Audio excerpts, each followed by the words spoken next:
Economic order quantity और reorder quantity, ये cost accounting का इम्पोर्टेंट टॉपिक है। ये मटेरियल कंट्रोल वाला जो चैप्टर है उसमें आता है ये इकोनॉमिक ऑर्डर क्वांटिटी।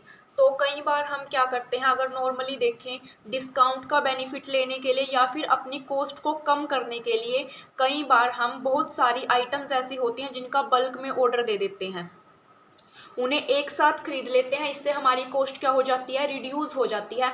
तो इसी तरीके से इन्वेंट्री को कंट्रोल करने के लिए या फिर इन्वेंट्री की जो कॉस्ट होती है उसको मिनिमाइज करने के पर्पज से कि किस आइटम की कितनी क्वांटिटी को कब ऑर्डर किया जाएगा और कितना ऑर्डर किया जाएगा, ये डिसाइड किया जाता है इसके अंदर। जब भी इन्वेंट्री कंट्रोल करते थे तो मेनली यहाँ पर दो बेसिक प्रॉब्लम आती थी कि कितनी क्वांटिटी एक आइटम की एक टाइम पर ऑर्डर की जाएगी और ये ऑर्डर किस टाइम पर प्लेस किया जाएगा। तो इसका जो सॉल्यूशन हुआ वो हुआ इकोनॉमिक ऑर्डर क्वांटिटी से। तो मीनिंग क्या है इकोनॉमिक ऑर्डर क्वांटिटी का, द आइडल ऑर्डर क्वांटिटी या company should purchase to minimise inventory cost. Economic order quantity एक आइडल ऑर्डर क्वांटिटी होती है जो एक कंपनी परचेज करती है अपनी इन्वेंट्री कॉस्ट को मिनिमाइज करने के लिए, उसको कम करने के लिए। तो इससे कंपनी कौन कौन सी कॉस्ट अपनी कम कर सकती है, जैसे कि होल्डिंग की कॉस्ट होगी, शॉर्टेज की कॉस्ट हो गई, ऑर्डर कॉस्ट हो गई। अगर एक साथ कई आइटम्स को परचेज कर लिया, उनको बल्क में परचेज कर लिया, तो इससे हमारी काफ़ी कॉस्ट कम आ जाती है। जैसे कि ट्रांसपोर्टेशन की कॉस्ट हो गई, शॉर्टेज की कॉस्ट हो गई, यहाँ पर ये भी कम आएगी क्योंकि अगर हमारे पास शॉर्टेज हो गई उन रॉ मटेरियल की तो मशीनरी क्या रहेगी, उस टाइम पर आइडल रहेगी, तो वो कोई प्रोडक्शन नहीं करेगी, इससे क्या होगी, कॉस्ट इंक्रीज होगी। बट अगर एक आइडल क्वान्टिटी हमारे पास है तो वहाँ पर क्या होगी, वो शॉर्टेज कॉस्ट उसकी कम हो जाएगी। तो ईओक्यू के अंदर मेनली टू टाइप की कॉस्ट की बात की गई है, कैरिंग कॉस्ट की और ऑर्डरिंग कॉस्ट की।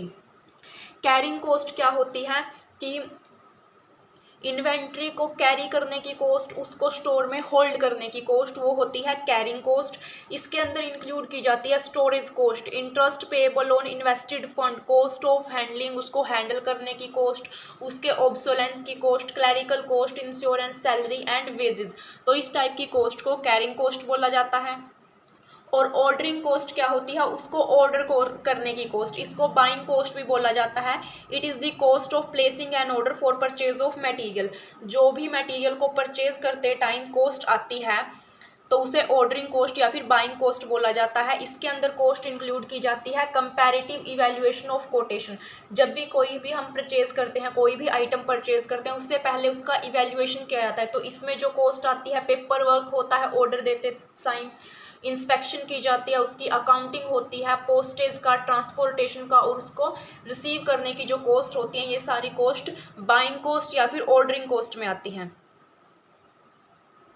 इसके बाद नेक्स्ट है ईओक्यू का फॉर्मूला। इकोनॉमिक ऑर्डर क्वांटिटी का फॉर्मूला क्या है, under the root 2AB divided by S. जो यहाँ पर ए बी और एस दिया गया है, इसको याद करने का तरीका क्या है, ए का मतलब होता है annual requirement of material in units, मतलब कि एनुअली हमें कितने यूनिट्स ऑफ मटेरियल की रिक्वायरमेंट होती है, वो ए को डिनोट करता है एनुअल रिक्वायरमेंट। बी क्या होता है, बी हो गया बाइंग कॉस्ट या फिर ऑर्डरिंग कॉस्ट, दोनों सेम होती हैं, बाइंग कॉस्ट या फिर ऑर्डरिंग कॉस्ट। बी का मतलब बाइंग कॉस्ट और एस का मतलब हो गया स्टोरेज कॉस्ट या फिर कैरिंग कॉस्ट। तो ए मतलब annual requirement, B buying cost, S storage cost. तो क्वेश्चन में जो भी दिया गया होगा उसको हम फॉर्मूले के अकॉर्डिंग पुट कर देंगे यहाँ पर, तो इकोनॉमिक ऑर्डर क्वांटिटी आ जाएगी।